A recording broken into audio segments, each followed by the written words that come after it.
continuación, en la mañana de la 94.5 FM del Pueblo, La Otra Radio, las opiniones que importan.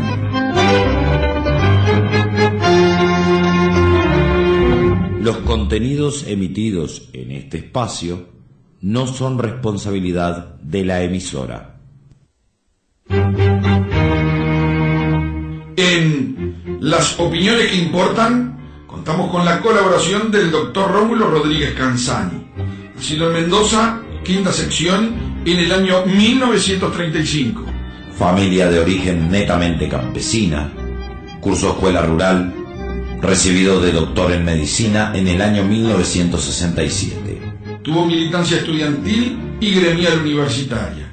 Integró el MLN, Movimiento de Liberación Nacional Tupamaros. Preso político hasta el año 1985. Reintegrado después de su liberación a los cargos obtenidos por concurso, militando hasta la fecha.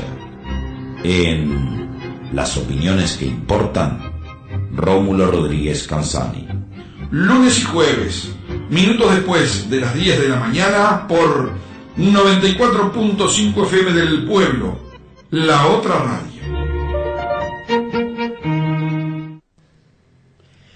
Buenos días, audiencia de 94.5.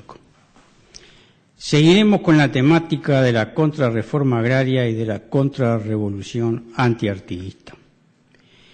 El modelo económico imperante forestal, sojero, megaminero, neolatifundista, se basa en el monopolio de la propiedad privada de la tierra por parte del capital financiero internacional, facilitado ello por el ordenamiento jurídico y los privilegios que obtienen estos capitales, dado el control que tienen de los partidos políticos con representación parlamentaria. Tanto en la época de Artigas como ahora, el monopolio del medio de producción tierra es esencial y es básico para el enriquecimiento de la clase dominante. Por eso, recordemos algo escrito hace ya más de 100 años, entre comillas, textual: es necesario investigar la forma moderna de la propiedad territorial, cierra comillas, para entender cómo es que el capital se realiza como capital en el campo. El monopolio de la propiedad territorial es condición básica en el sistema de producción capitalista, al que se agrega la explotación de las masas trabajadoras en nuestros países coloniales. El desarrollo del capitalismo en el campo, agrícola, ganadero, forestal, etc., significa que unos pocos, y sobre todo extranjeros y peores americanos, se apropian de la propiedad privada de otros muchos para hacerla su propiedad privada. ¿Es esto una tendencia histórica inherente a la naturaleza del capital que reproduce constantemente la despoblación de la campaña? Hace ya 120 años se escribía así sobre este fenómeno económico-social dado por el monopolio de la propiedad territorial por esos pocos. Ciertas personas, leo entre comillas, quienes monopolizan la propiedad de la tierra, que les da el derecho de disponer sobre determinadas porciones del planeta como esferas privativas de su voluntad privada, con exclusión de todos los demás, cierra comillas. Toda gran inversión de capital significa lo mismo, sea sojero o minero, etc. Solo se distinguen uno de otro por el elemento sobre el que invierten su capital. Tan iguales son entre ellos que si la ganancia prevista en cierta inversión no es la esperada, entonces se pasan a otra actividad para generar lo esperado o se van del país y nos dejan sus ruinas. Estos capitales no vienen a hacernos favores, no les importa el país productivo ni los planes de desarrollo nacional, vienen a hacer dinero, a hacer ganancia. El capitalista brasileño que compra tierras es igual que el que se quedó con el 95% de la industria frigorífica o con la industria arrocera, y es igual al capitalista argentino sojero o a las multinacionales mineras, celulósicas, etcétera, o a los que nos roban la pesca. Para todos ellos, la tierra no es un bien social, sino un bien de consumo, la usan, la gastan y la abandonan. Y lo mismo hacen con el agua. Y lo mismo hacen con el trabajo asalariado que labura sobre esas inversiones, sea en un monte, en la agricultura a gran escala, en las grandes inversiones en ganadería, en las minas o en las fábricas, porque con la colaboración de los gobiernos neoliberales, los inversionistas les roban cada vez más altos porcentajes del excedente económico que producen, todo ello facilitado por diferentes privilegios, por la flexibilización laboral, etcétera, etcétera. Así los ricos son cada vez más ricos.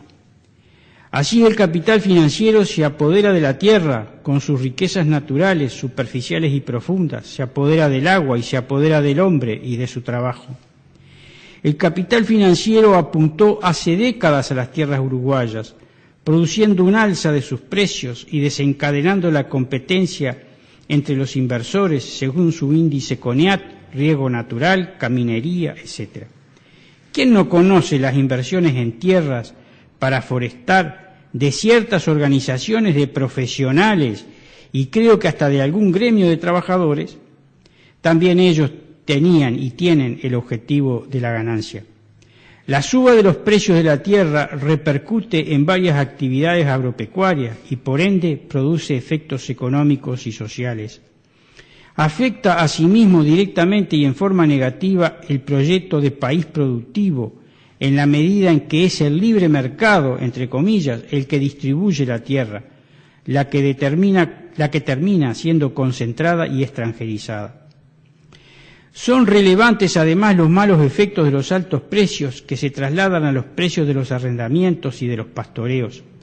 Son cada vez más conocidos los daños ambientales, el colapso de las aguas superficiales en zonas forestadas, los daños a la flora y a la fauna. Los fenómenos migratorios están intensa y directamente relacionados con todo esto. Todo esto es producto de que los gobiernos de las clases dominantes de Indoamérica, en Chile, en Uruguay, en Perú, en Paraguay, en Argentina, en Brasil, adhieren al neoliberalismo. En todos estos países se observa lo mismo: privilegios tributarios a las inversiones, libre mercado, flexibilización laboral, libre acceso a la propiedad territorial a través de la zona franca, de las reformas de las leyes para facilitar la explotación minera, de las sociedades anónimas, etc. Todos siguen los lineamientos del Consenso de Washington. La ordenación del ordenamiento jurídico a los objetivos del capital financiero obedece a la exigencia imperialista que es acatada por gobiernos débiles y genuflexos. El capital financiero no tolera que nadie se interponga entre él con sus intereses y la tierra. En este caso, la tierra, razón por la que la tierra se compra y se vende en el mercado. En una época el imperialismo invadía países si alguien se oponía a sus capitales, como ocurrió en las zonas del Caribe, por ejemplo. Ahora el imperio nos invade con los dólares y con las multinacionales, aunque tampoco se crea que se olvida de los marines, y si no, que lo digan los países que tienen petróleo, por ejemplo. Las oligarquías de los países coloniales en general no se oponen al capital financiero porque, como ya lo hemos señalado, hace décadas que sus intereses están asociados con la banca internacional. En la audición pasada citamos textualmente al señor legislador J.J. Domínguez, quien se mostraba dolido por los orientales expulsados del campo por las multinacionales, traicionándose así al artiguismo.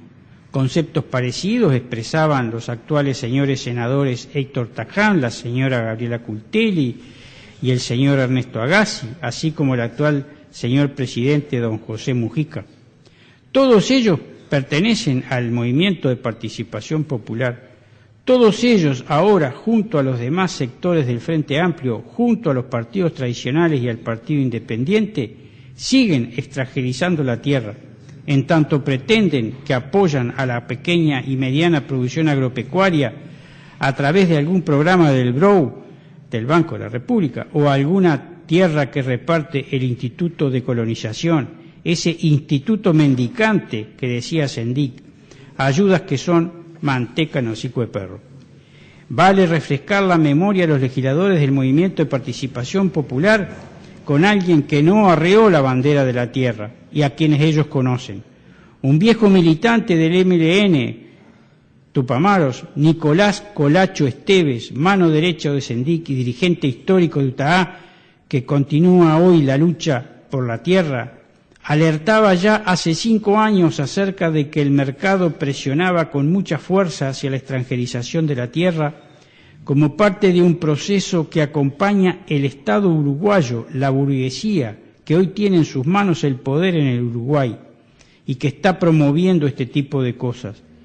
Y sobre las ocupaciones de tierras hechas por UTAA, por entonces, dice Colacho Esteves, y leo entre comillas, queríamos poner el tema de la tierra en discusión en la sociedad uruguaya. Y advierte, no hemos logrado que el movimiento obrero tome conciencia del tema de la tierra, de la tenencia de la tierra. Creo que va en los destinos del Uruguay como país atado a ese tema. Puede leerse esto en esta siguiente dirección electrónica, chasqueartiguista@adinet.com.uy. Los partidos políticos, todos los partidos políticos, reducen la cuestión agraria a un asunto de la gente del interior del país y así dividen al pueblo, haciendo que desde la ciudad se vea al campo como algo ajeno. Y se da la paradoja de que algún sindicato, en su práctica economicista, apoya las inversiones de las multinacionales mineras en contra de nuestro campesinado, argumentando que crean trabajo.